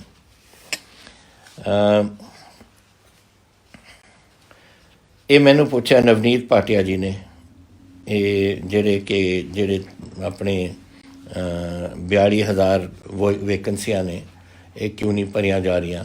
ਉਹਦੇ ਵਿੱਚੋਂ ਕੁਛ ETO ਦੇ ਪੋਸਟ ਸੀ, ਮੈਨੂੰ ਨਹੀਂ ਪਤਾ ETO ਦੇ ਖਾਸ ਇਹਨਾਂ ਨੇ PCS ਦਾ ਕਿਉਂ ਇੱਥੇ ਜ਼ਿਕਰ ਕੀਤਾ ਹੈ, ਲੇਕਿਨ ਸਾਡੇ 50,000 ਦੇ ਕਰੀਬ ਸਾਡੇ ਨੌਕਰੀਆਂ ਅਸੀਂ ਰੱਖਣ ਦਾ ਫੈਸਲਾ ਕੀਤਾ ਸੀ।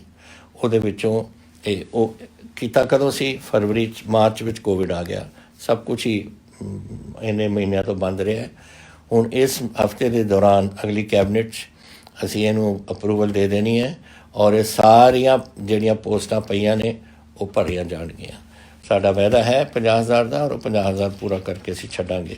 ਥੋੜ੍ਹਾ ਜਿਹੀ ਡਿਲੇ ਇਸ ਲਈ ਹੋਈ ਹੈ ਹੁਣ ਕੁਝ ਦਿਨਾਂ ਤੋਂ, ਕਿਉਂਕਿ ਇਹਦਾ ਜਿਹੜਾ ਆਪਣੇ ਰੀਸਟਰਕਚਰਿੰਗ ਹੋ ਰਹੀ ਹੈ ਕੁਝ ਡਿਪਾਰਟਮੈਂਟਸ ਦੇ ਵਿੱਚ, ਉਹਨਾਂ ਦੇ ਥੋੜ੍ਹੀ ਤਬਦੀਲੀ ਆ ਰਹੀ ਹੈ। ਜਦ ਤਬਦੀਲੀ ਖਤਮ ਹੋ ਜਾਊਗੀ ਇਹ ਅਸੀਂ ਭਰਤੀ ਸ਼ੁਰੂ ਕਰ ਦੇਣੀ ਹੈ। ਇੱਕਦਮ ਹੀ ਹੋਣੀ ਹੈ, ਇਹ ਨਾ ਸਮਝੋ ਕਿ ਮਹੀਨੇ ਲੱਗਣਗੇ, ਤਾਂ ਹਫ਼ਤਿਆਂ ਦੇ ਵਿੱਚ ਹੀ ਅਸੀਂ ਕਰ ਦੇਣੀ ਹੈ। ਤੁਸੀਂ ਮੈਨੂੰ ਪੁੱਛਿਆ ਜਸਪ੍ਰੀਤ ਜੀ ਨੇ ਸੰਗਰੂਰ ਤੋਂ ਕਿ ਜਿਹੜੇ ਪਰਿਵਾਰਾਂ ਦੇ ਵਿੱਚ ਨੁਕਸਾਨ ਹੋਇਆ, ਜਿਹੜੇ ਸਾਡੇ ਇਸ ਸੰਘਰਸ਼ ਦੇ ਵਿੱਚ ਸ਼ਹੀਦ ਹੋਏ ਨੇ, ਉਹਨਾਂ ਦਾ ਕੀ ਕਰ ਰਹੇ ਹਾਂ ਅਸੀਂ। ਹਰ ਜਿਹੜਾ ਸਾਡਾ ਪੰਜਾਬੀ ਉੱਥੇ ਸ਼ਹੀਦ ਹੁੰਦਾ ਹੈ ਇਸ ਕਿਸਾਨੀ ਦੇ ਸੰਘਰਸ਼ ਵਿੱਚ, ਉਹਨਾਂ ਨੂੰ ਅਸੀਂ 5 ਲੱਖ ਰੁਪਈਆ ਦੇ ਰਹੇ ਹਾਂ ਔਰ ਸਾਰਿਆਂ ਨੂੰ ਮਿਲ ਗਿਆ। ਔਰ ਜਿਹੜੇ ਵਾਹਿਗੁਰੂ ਕਰੇ ਹੋਰ ਨਾ ਹੋਣ, ਪਰ ਜਦੋਂ ਵੀ ਕੋਈ ਇਹੋ ਜਿਹਾ ਵਾਕਿਆਤ ਹੁੰਦਾ ਅਸੀਂ ਉਹਨਾਂ ਨੂੰ ਜ਼ਰੂਰ 5 ਲੱਖ ਰੁਪਏ ਦੇਵਾਂਗੇ। ਗੁਰਪ੍ਰੀਤ ਸਿੰਘ ਗਿੱਲ ਪੁੱਛ ਰਹੇ ਨੇ ਮੈਨੂੰ ਕਿ MBBS ਦੀ ਸੀਟਾਂ ਦੀ ਘਾਟ ਹੈ ਪੰਜਾਬ ਦੇ ਵਿੱਚ, ਕੀ ਕਰ ਰਹੇ ਉਹਦੇ ਬਾਰੇ। ਤੁਹਾਨੂੰ ਪਤਾ ਅਸੀਂ 3 ਮੈਡੀਕਲ ਕਾਲਜ ਲਾ ਰਹੇ ਹਾਂ, ਕਪੂਰਥਲੇ, ਇੱਕ ਹੁਸ਼ਿਆਰਪੁਰ ਔਰ ਇੱਕ ਉਰੇ ਇੱਥੇ ਮੋਹਾਲੀ ਦੇ ਵਿੱਚ। ਮੋਹਾਲੀ ਦਾ ਹੁਣ ਐਤਕੀ ਤਕਰੀਬਨ ਤਿਆਰ ਹੋ ਗਿਆ। ਐਤਕੀ ਅਸੀਂ ਉਹਦੇ ਹੁਣ ਭਰਤੀ ਸ਼ੁਰੂ ਕਰ ਦੇਣੀ ਹੈ ਇਸ ਸਾਲ ਹੀ, ਔਰ ਇਹਦੇ ਵਿੱਚ ਹੀ ਜਿਹੜੇ ਦੂਜੇ 2 ਨੇ ਉਹ ਵੀ ਮੈਂ ਆਸ ਕਰਦਾ ਕਿ ਉਹ ਜਲਦੀ ਹੋਣਗੇ। ਇੱਥੇ ਦਾ ਤਾਂ ਹੁਣ ਰਿਕਰੂਟਮੈਂਟ ਅਸੀਂ ਡਾਕਟਰਾਂ ਦੀ ਸ਼ੁਰੂ ਕਰਤੀ ਮੋਹਾਲੀ ਵਾਲੇ ਦੀ, ਔਰ ਦੂਜੇ 2 ਉਹਨਾਂ ਦੇ ਚੇਅਰਮੈਨ ਨੇ ਸਾਡੇ ਹੈਲਥ ਮਿਨਿਸਟਰ ਸਾਹਿਬ, ਔਰ ਉਹ ਵੀ ਜਲਦੀ ਹੀ ਆਪਣਾ ਪੂਰਾ ਪ੍ਰਬੰਧ ਕਰ ਰਹੇ ਨੇ ਕਿ ਕਪੂਰਥਲਾ ਵੀ ਔਰ ਹੁਸ਼ਿਆਰਪੁਰ ਵੀ ਜਲਦੀ ਤੋਂ ਜਲਦੀ ਇਹ ਕੰਮ ਕੀਤਾ ਜਾਵੇ। ਇੱਕ ਤੁਸੀਂ ਮੈਨੂੰ ਰਾਜਦੀਪ ਜੱਬਰ ਜੀ ਪੁੱਛਦੇ ਨੇ ਲੁਧਿਆਣਿਓਂ ਕਿ ਸਰਦੀਆਂ ਆ ਗਈਆਂ ਨੇ ਅਤੇ ਬਹੁਤ ਠੰਡ ਹੈ, ਔਰ ਕਈ ਲੋਕ ਨੇ ਵਿਚਾਰੇ ਜਿਹੜੇ ਪੇਮੈਂਟਾਂ 'ਤੇ ਬੈਠੇ ਨੇ, ਕੋਈ ਉਹਨਾਂ ਦੇ ਘਰ ਨਹੀਂ ਔਰ ਘਰ-ਬਾਰ ਨਹੀਂ। ਪਹਿਲਾਂ ਤਾਂ ਅਸੀਂ ਘਰ-ਬਾਰ ਦੀ ਪਹਿਲਾਂ ਹੀ ਮੈਂ ਤੁਹਾਨੂੰ ਦੱਸਿਆ ਕਿ ਅਸੀਂ ਇਹਦੇ ਬਣਾ ਰਹੇ ਹਾਂ ਕੁਝ ਘਰ ਜਿਹੜੇ ਹੋਮਲੈਸ ਵਾਸਤੇ ਅਸੀਂ ਦੇ ਸਕਾਂਗੇ, ਪਰ ਉਹਨੂੰ ਲੱਗਦਾ ਟਾਈਮ। ਜ਼ਮੀਨਾਂ ਲੈਣੀਆਂ ਨੇ, ਬਿਲਡਿੰਗ ਬਣਨੀ ਹੈ, ਟਾਈਮ ਲੱਗੂਗਾ, ਪਰ ਠੰਡ ਤੁਹਾਡੇ ਉੱਪਰ ਆ ਗਈ ਅਤੇ ਉਹਦੇ ਤੁਸੀਂ ਕਿਹਾ ਸੀ ਕਿ ਕੀ ਤੁਸੀਂ ਕਰ ਸਕੋਗੇ। ਮੈਨੂੰ ਯਾਦ ਹੈ ਉਹ ਦਿਨ ਇਸ ਜਦ ਮੌਸਮ ਆਉਂਦੀ ਸੀ ਤਾਂ ਮੇਰੇ ਮਾਤਾ ਜੀ ਆਪ ਜਾਇਆ ਕਰਦੇ ਸੀ ਹਰ ਰੋਜ਼ ਔਰ ਆਪਣੇ ਪਟਿਆਲੇ 'ਚ, ਔਰ ਉੱਥੇ ਜਿੱਥੇ ਵੀ ਕੋਈ ਪੇਮੈਂਟ 'ਤੇ ਪਿਆ ਹੁੰਦਾ ਸੀ ਆਪਣੇ ਕੰਬਲ ਲੈ ਕੇ ਜਾਂਦੇ ਸੀ ਉਹਨਾਂ ਨੂੰ ਦੇਣ ਵਾਸਤੇ। ਔਰ ਸਾਰੇ ਸਾਡੇ ਸਾਰਿਆਂ ਦੀ ਡਿਊਟੀ ਹੈ, ਤੁਹਾਡੀ ਵੀ ਡਿਊਟੀ ਹੈ ਜੋ ਸੁਣ ਰਹੇ ਹੋ, ਜੋ ਤੁਸੀਂ ਆਪਣੇ ਕੰਬਲ ਦੇ ਸਕਦੇ ਹੋ ਗਰੀਬਾਂ ਵਾਸਤੇ ਦਿਓ, ਔਰ ਅਸੀਂ ਵੀ ਆਪਣੇ ਤੌਰ 'ਤੇ ਜੋ ਕਰ ਸਕਦੇ ਹਾਂ ਕਰਾਂਗੇ। ਲੇਕਿਨ ਜਿੱਥੇ ਤਾਈਂ ਸਰਕਾਰ ਦਾ ਮਸਲਾ ਹੈ ਉਹ ਮੈਂ ਆਪਣੇ ਜਿਹੜਾ ਗ੍ਰਾਂਟ ਨੇ ਆਪਣੇ ਫੰਡ ਤੋਂ, ਚੀਫ ਮਿਨਿਸਟਰ ਦੇ ਰਿਲੀਫ ਫੰਡ ਤੋਂ, ਮੈਂ ਹਰ DC ਨੂੰ ਪੈਸੇ ਭੇਜ ਰਹੇ ਤਾਂ ਕਿ ਕੰਬਲ ਖਰੀਦ ਕੇ ਇਹ ਬੰਦੇ ਲੋਕਾਂ ਨੂੰ ਜਾ ਕੇ ਉੱਥੇ ਦੇ ਸਕਣ। ਇੱਕ ਤੁਸੀਂ ਪੁੱਛਿਆ ਸੁਖਦੀਪ ਔਲਖ ਜੀ ਨੇ ਫਿਰੋਜ਼ਪੁਰ ਤੋਂ ਕਿ ਸਾਡਾ OPD ਸਾਡੇ ਹੌਸਪੀਟਲ ਦਾ ਕਿਉਂ ਨਹੀਂ ਚਾਲੂ ਹੋ ਰਿਹਾ। ਹੁਣ ਮੈਂ ਪਤਾ ਨਹੀਂ ਕਿਉਂ ਇਹ ਗੱਲ ਆਈ ਹੈ, ਕਿਉਂਕਿ ਇਸ ਤਾਂ ਮਈ ਦੇ ਵਿੱਚ ਚਿੱਠੀ ਲਿਖਤੀ ਸੀ ਇੱਕ ਗਵਰਨਮੈਂਟ ਨੂੰ, ਸਾਰੇ OPD ਚੱਲਣੇ ਚਾਹੀਦੇ। ਕੋਵਿਡ ਦਾ ਜਦੋਂ ਚੱਲ ਰਿਹਾ ਸੀ ਮਾਰਚ ਤੋਂ, ਫਿਰ ਅਪ੍ਰੈਲ ਅਤੇ ਮਈ 2 ਮਹੀਨੇ ਬਾਅਦ ਹੀ ਅਸੀਂ ਸ਼ੁਰੂ ਕਰਤੇ ਸੀ, और ये अज थोड़ी आई है कि फिरोजपुर नहीं चल रहा, पता नहीं, क्योंकि मेरे रिपोर्ट जो है ਸਾਰੇ ਕਿਤੇ ਪੰਜਾਬ ਦੇ ਵਿੱਚ ਸਾਡੇ OPD ਚੱਲ ਰਹੇ ਨੇ। ਔਰ ਸਮਾਂ ਨਵੰਬਰ ਦੇ ਵਿੱਚ 7,36,000 ਬੰਦੇ ਸਾਡੇ ਗਵਰਨਮੈਂਟ ਹਸਪੀਟਲਸ ਦੇ OPDs ਦੇ ਵਿੱਚ ਗਏ ਨੇ ਆਪਣੇ ਇਲਾਜ ਕਰਵਾਉਣ ਵਾਸਤੇ। ਕਿ ਫਿਰੋਜ਼ਪੁਰ ਨਹੀਂ ਚੱਲ ਰਿਹਾ, ਇਹ ਮੈਂ ਪਤਾ ਕਰੂੰਗਾ ਕੀ ਕਾਰਨ ਹੈ ਕਿ ਨਹੀਂ ਚੱਲ ਰਿਹਾ, ਲੇਕਿਨ ਪੂਰੇ ਪੰਜਾਬ ਦੇ ਵਿੱਚ ਇਹ ਇਸ ਵੇਲੇ ਕੋਈ ਪ੍ਰੋਬਲਮ ਨਹੀਂ ਹੈ, ਸਾਰੇ ਚੱਲ ਰਹੇ ਨੇ। ਪਰਮਜੀਤ ਲੁਧਿਆਣਾ ਤੋਂ ਕਹਿੰਦੇ ਨੇ, ਪੁੱਛਦੇ ਨੇ ਕਿ ਜੀ ਤੁਸੀਂ VIP ਨੰਬਰ ਬੈਨ ਕਰਤੇ, ਤੁਸੀਂ ਰੈੱਡ ਬੀਕਨ ਵੀ ਬੈਨ ਕਰਤੇ ਸੇ, ਅਤੇ ਇਹ VIP ਕਲਚਰ ਦਾ ਜਿਹੜਾ ਤੁਸੀਂ ਕਦਮ ਚੱਕੇ ਨੇ ਅੱਛੀ ਗੱਲਾਂ ਨੇ। ਇਹ ਤਾਂ ਬੜੀ ਗੜਬੜ ਹੋ ਰਹੀ ਸੀ ਇਸ 'ਚ। ਤੁਹਾਨੂੰ ਪਤਾ ਕੀ ਹੁੰਦਾ ਸੀ, ਇੱਕ ਨੰਬਰ 4 ਗੱਡੀਆਂ 'ਚ ਅਸੀਂ ਪਕੜੇ ਨੇ ਪੰਜਾਬ ਦੇ ਵਿੱਚ। ਐਸੇ ਹੀ ਲੋਕ ਆਪਣੇ ਆਪ ਜਿਹੜਾ ਨੰਬਰ ਪਸੰਦ ਕਰਦਾ ਉਹੀ ਬਣਾ ਕੇ ਲਿਖ ਕੇ ਆਪਣੇ ਨੰਬਰ ਪਲੇਟ ਬਣਾ ਲੈਂਦੇ ਸੀ। ਤਾਂ ਇਹ ਗੱਲਾਂ ਸਾਰੀਆਂ ਅਸੀਂ ਬੰਦ ਕੀਤੀਆਂ ਨੇ। VIP ਨੰਬਰ ਕੋਈ ਨਹੀਂ ਹੋਣਗੇ, ਆਮ ਨੰਬਰ ਹੋਣਗੇ। ਔਰ ਇਹ ਵੀ ਅਸੀਂ ਦੇਖ ਰਹੇ ਹਾਂ ਕਿ ਕੌਣ ਇਹ ਗੜਬੜ ਕਰ ਰਿਹਾ ਕਿ ਇੱਕ ਨੰਬਰ 4 ਗੱਡੀਆਂ ਚਲਾਉਂਦੇ ਨੇ। ਇਹ ਤਾਂ ਬਿਲਕੁਲ ਕਾਨੂੰਨ ਦੇ ਖਿਲਾਫ ਹੈ, ਇਹਨੂੰ ਉਹਦੇ 'ਤੇ ਵੀ ਅਸੀਂ ਸਖਤੀ ਕਰਾਂਗੇ। ਹੁਣ ਤੁਸੀਂ ਇਹ ਵੀ ਪੁੱਛਿਆ ਸੁਖਦੇਵ ਜੀ ਰੋਪੜ ਤੋਂ ਕਿ ਇਹ ਕੋਈ ਫਾਲਤੂ ਅਸੀਂ ਕੋਈ ਰਜਿਸਟ੍ਰੇਸ਼ਨ ਵਾਸਤੇ ਕੋਈ ਫੀਸ ਚਾਰਜ ਕਰ ਰਹੇ? ਨਹੀਂ, ਪਤਾ ਨਹੀਂ ਤੁਹਾਨੂੰ ਕਿਹਨੇ ਦੱਸਿਆ, ਅਸੀਂ ਨਹੀਂ ਕਰ ਰਹੇ। ਜੋ ਫੀਸ ਚੱਲ ਰਹੀਆਂ ਨੇ ਉਹੀ ਚੱਲੇਗਾ, ਕੋਈ ਇਹਦੇ 'ਚ ਕੋਈ ਤਬਦੀਲੀ ਨਹੀਂ ਆਉਣੀ, ਨਾ ਕੋਈ ਵਾਧਾ ਹੈ ਨਾ ਕੋਈ ਘਾਟਾ ਹੈ, ਬਸ ਅਸੀਂ ਚੱਲੂ ਜੈਸੇ ਚੱਲਦਾ ਆ ਰਿਹਾ। ਤਾਂ ਇਹ ਫਿਕਰ ਨਾ ਤੁਸੀਂ ਕਰੋ ਕਿ ਕੋਈ ਅਸੀਂ ਫੀਸ ਫੂਸ ਦੇ ਪਾਵਾਂਗੇ, ਬਿਲਕੁਲ ਨਹੀਂ। ਆਹ ਗੱਲਾਂ ਅਸੀਂ ਥੋੜ੍ਹੀਆਂ। ਲੇਕਿਨ ਮੈਂ ਇੱਕ ਗੱਲ ਹੁਣ ਤੁਹਾਡੇ ਕਹਿਣਾ ਚਾਹੁੰਦਾ, ਇਹ ਤੁਹਾਡੇ ਮਨਾਂ 'ਚੋਂ ਮੈਨੂੰ ਲੱਗਦਾ ਹੈ ਕਿ ਇਹ ਗੱਲਾਂ ਪਾਸੇ ਚਲੀ ਗਈਆਂ, ਔਰ ਉਹ ਹੈ ਕਰੋਨਾ। ਅੱਜ ਮੈਂ ਜਾਂਦਾ ਜਦ ਕਦੇ ਲੰਘਦਾ ਕਿਤੇ, ਮੈਂ ਦੇਖਦਾ ਲੋਕ ਮਾਸਕ ਨਹੀਂ ਪਾਉਂਦੇ। ਦੇਖੋ ਤੁਸੀਂ ਆਪਣੇ ਵਾਸਤੇ ਇਹ ਤੁਹਾਡੇ ਵਾਸਤੇ ਇੱਕ ਬੜੀ ਭਿਆਨਕ ਬਿਮਾਰੀ ਹੈ। ਲੋਕ ਬਹੁਤ ਲੱਖਾਂ 'ਚ ਦੁਨੀਆ 'ਚ ਮਰ ਗਏ ਨੇ। ਸਾਡੇ ਇੱਥੇ ਵਾਹਿਗੁਰੂ ਦੀ ਕਿਰਪਾ ਨਾਲ ਪੰਜਾਬ ਦੇ ਵਿੱਚ ਹਾਲੇ ਹਾਲਾਤ ਸੁਧਰੇ ਨੇ ਕੁਛ। ਸਾਡਾ ਇੱਕ ਵਾਰ ਸਾਡੇ 3200 ਮੇਰਾ ਖਿਆਲ ਅਸੀਂ ਇੱਕ ਦਿਨ 'ਚ 3200 ਕੇਸਿਸ ਸਾਡੇ ਰਹੇ ਨੇ। ਅਸੀਂ ਟੈਸਟਿੰਗ ਵੀ ਵਧਾਈ ਹੈ। ਅੱਜ ਟੈਸਟਿੰਗ ਸਾਡੀ 25 ਔਰ 30 ਹਜ਼ਾਰ ਦੇ ਦਰਮਿਆਨ ਹੈ ਡੇਲੀ। ਲੇਕਿਨ ਅੱਜ ਦੀ ਰਿਪੋਰਟ ਆ ਦੇਖ ਲਓ, 290 ਬੰਦਿਆਂ ਨੂੰ ਅੱਜ ਸਿਰਫ ਕਰੋਨਾ ਹੋਇਆ, ਜਿੱਥੇ ਇੱਕ ਵਾਰ 3200 ਸਾਡੇ ਬੰਦਿਆਂ ਨੂੰ ਹੁੰਦਾ ਸੀ। ਇਹਦੇ ਬਾਵਜੂਦ ਕਿ 25,494 ਸਾਡੇ ਟੈਸਟਿੰਗ ਕੇਸ ਹੋਏ ਨੇ, ਇਹ ਪੋਜ਼ੀਟਿਵ ਸਾਈਨ ਹੈ ਇੱਕ। ਲੇਕਿਨ ਇਹਦੇ ਨਾਲ ਮੈਂ ਤੁਹਾਨੂੰ ਹੋਰ ਦੱਸਣਾ ਚਾਹੁੰਦਾ ਕਿ ਇੱਕ ਨਵੀਂ ਕਿਸਮ ਦੀ ਕਰੋਨਾ ਹੁਣ ਚੱਲੀ ਹੋਈ ਹੈ। ਇਹ UK ਦੇ ਵਿੱਚ ਸਾਰੀ ਲੋਕਡਾਊਨ ਹੋ ਗਈ, ਸਾਰੇ ਯੂਰਪ 'ਚ ਲੋਕਡਾਊਨ ਹੋ ਗਏ ਨੇ। ਸਮਾਂ ਸਾਡੇ ਅਖੀਰਲਾ ਜਹਾਜ਼ ਆਪਣੇ ਅੰਮ੍ਰਿਤਸਰ ਪਹੁੰਚਿਆ ਸੀ ਕੱਲ੍ਹ, ਉਹ 240 ਜਿੰਨੇ ਵੀ ਮੁਸਾਫਿਰ ਸੀ ਉਹਨਾਂ ਵਿੱਚੋਂ 8 ਪੋਜ਼ੀਟਿਵ ਨਿਕਲੇ ਨੇ। ਹੁਣ ਇਹ ਨਹੀਂ ਪਤਾ ਸਾਨੂੰ ਕਿ ਇਹ ਨਵੀਂ ਕਰੋਨਾ ਹੈ ਜਾਂ ਪੁਰਾਣੀ ਕਰੋਨਾ ਹੈ, ਇਹ ਨਹੀਂ ਪਤਾ। ਲੇਕਿਨ UK ਦੇ ਫਲਾਈਟਾਂ ਸਾਰੀਆਂ UK ਤੋਂ ਬਾਹਰ ਔਰ UK ਨੂੰ ਜਾਣ ਵਾਲੀਆਂ 28 ਮੁਲਕਾਂ ਨੇ ਬੰਦ ਕਰਤੀ ਸੀ ਕੱਲ੍ਹ ਤੱਕ। ਹੁਣ ਹੋਰ ਵੀ ਮੁਲਕਾਂ ਨੇ ਬੰਦ ਕਰ ਦੇਣੀਆਂ ਨੇ। ਇਹ ਖਤਰਨਾਕ ਬਿਮਾਰੀ ਹੈ। ਇਹਦੇ ਨਾਲ ਜਿਨ੍ਹਾਂ ਨੂੰ ਹੁੰਦੀ ਹੈ ਉਹਨਾਂ ਦੀ ਠੀਕ ਬੇਸ਼ੱਕ ਹੋ ਜਾਣ, ਵਾਹਿਗੁਰੂ ਉਹਨਾਂ ਦੀ ਜਾਨ ਬਖਸ਼ ਦਿੰਦਾ। ਲੇਕਿਨ ਬਾਅਦ 'ਚ ਕਮਜ਼ੋਰੀ ਜਿਹੜੀ ਆਉਂਦੀ ਹੈ ਤੁਹਾਨੂੰ ਨੁਕਸਾਨ ਕਰੇਗੀ। ਤਾਂ ਮੈਂ ਤੁਹਾਨੂੰ ਫਿਰ ਬੇਨਤੀ ਕਰਦਾ ਕਿ ਇਹਦਾ ਧਿਆਨ ਰੱਖੋ। ਇਹ ਕੋਈ ਛੋਟੀ ਮੋਟੀ ਬਿਮਾਰੀ ਨਹੀਂ, ਇਹ ਠੰਡ ਦੀ ਬਿਮਾਰੀ ਕਿ ਕਿਸੇ ਨੂੰ ਠੰਡ ਲੱਗ ਜਾਏ ਤੁਸੀਂ ਕੋਟ ਪਾ ਲਓਗੇ, ਇਹ ਬਿਲਕੁਲ ਕੋਈ ਕੰਮ ਨਹੀਂ ਹੈ। ਇਹ ਹੈ ਬਿਮਾਰੀ ਜੋ ਤੁਹਾਡੇ ਵਿੱਚ ਜਾਂਦੀ ਹੈ ਔਰ ਤੁਹਾਨੂੰ ਇਹੋ ਜਿਹੀ ਤੁਹਾਨੂੰ ਕਮਜ਼ੋਰੀ ਆਉਂਦੀ ਹੈ ਕਿ ਬਾਅਦ ਵਿੱਚ ਤੁਹਾਨੂੰ ਤਕਲੀਫ ਬਹੁਤ ਹੁੰਦੀ ਹੈ। ਤਾਂ ਮੇਰੀ ਤੁਹਾਨੂੰ ਸਾਰਿਆਂ ਨੂੰ ਪੰਜਾਬ ਦੇ ਵਿੱਚ ਬੇਨਤੀ ਹੈ ਕਿ ਪਲੀਜ਼ ਜੋ ਡਾਕਟਰਾਂ ਨੇ ਕਿਹਾ ਮਾਸਕ ਪਾਓ। ਮੇਰੇ ਅੱਜ ਕਈ ਅਫਸਰ ਡਾਊਨ ਨੇ, ਅੱਜ ਵਿਚਾਰੇ ਕਈ ਸਾਡੇ ਸਾਥੀ ਡਾਊਨ ਨੇ। ਕਿਉਂ ਡਾਊਨ ਨੇ? ਕਿਉਂਕਿ ਇਹਨੇ ਸਾਡੀ ਡਿਊਟੀ ਹੈ ਲੋਕਾਂ ਨੂੰ ਮਿਲਣਾ। ਜਦ ਅਸੀਂ ਲੋਕਾਂ ਨੂੰ ਮਿਲਦੇ ਹਾਂ, ਸਾਡੇ ਆਫਿਸਰਸ ਦੀ ਡਿਊਟੀ ਹੈ ਲੋਕਾਂ ਨੂੰ ਮਿਲਣਾ।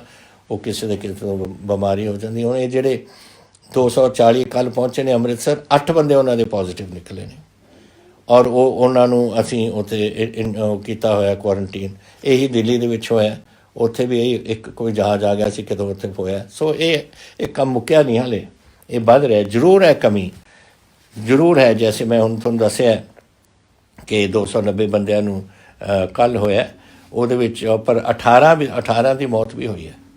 18 ਦੀ ਮੌਤ ਹੈ। ਔਰ ਇਹ ਅੱਜ ਹਾਈ ਡਿਪੈਂਡੈਂਸੀ ਯੂਨਿਟ ਆਕਸੀਜਨ 'ਤੇ 133 ਨੇ ਔਰ ਜੋ ਹਸਪੀਟਲ ਆਈਸੋਲੇਸ਼ਨ ਫੈਸਿਲਿਟੀਜ਼ ਅੱਜ ਰੱਖੇ ਨੇ ਅਸੀਂ, ਉਹ 82 ਨੇ। ਇਹ ਖਤਰਨਾਕ ਬਿਮਾਰੀ ਹੈ, ਔਰ ਮੈਂ ਤੁਹਾਨੂੰ ਬੇਨਤੀ ਕਰਦਾ ਸਾਰਿਆਂ ਨੂੰ, ਆਪਣੇ ਬੱਚਿਆਂ ਨੂੰ ਬਚਾਓ, ਆਪਣੇ ਆਪ ਨੂੰ ਬਚਾਓ, ਔਰ ਆਪਣੇ ਪੰਜਾਬ ਮਹੱਲੇ ਸਾਰੇ ਦੋਸਤ ਮਿੱਤਰਾਂ ਨੂੰ ਬਚਾਓ। ਇਹ ਮੇਰੀ ਹੱਥ ਜੋੜ ਕੇ ਬੇਨਤੀ ਹੈ ਕਿ ਤੁਸੀਂ ਮੇਰੀ ਪ੍ਰਵਾਨ ਕਰੋਗੇ ਗੱਲ, ਔਰ ਇਸ ਨੂੰ ਪਲੀਜ਼ ਆਪਣੇ ਬੱਚਿਆਂ ਨੂੰ ਔਰ ਸਾਰਿਆਂ ਨੂੰ ਸਮਝਾਓ ਕਿ ਆਪਾਂ ਨੇ ਆਪਣੇ ਸੂਬੇ ਨੂੰ ਐਂ ਰੱਖਣਾ ਹੈ। ਇਹ ਹਾਲਾਤ ਸੁਧਰਦੇ ਜਾ ਰਹੇ ਨੇ, ਬਸ ਐਂ ਚੱਲਦਾ ਰਹੇ ਤਾਂ ਕਿ ਅਸੀਂ ਇਸ ਮਿਸ਼ਨ ਫਤਿਹ ਜਿਹੜਾ ਸਾਡਾ ਇਹ ਖਤਮ ਕਰਨ ਦਾ, ਇਹ ਬਿਮਾਰੀ ਨੂੰ ਖਤਮ ਕਰਨ ਦਾ, ਉਹ ਸਾਡੀ ਫਤਿਹ ਹੀ ਫਤਿਹ ਹੋਵੇ। ਬਹੁਤ ਧੰਨਵਾਦ ਤੁਹਾਡਾ। ਜੈ ਹਿੰਦ। ਵਾਹਿਗੁਰੂ ਜੀ ਕਾ ਖਾਲਸਾ, ਵਾਹਿਗੁਰੂ ਜੀ ਕੀ ਫਤਿਹ।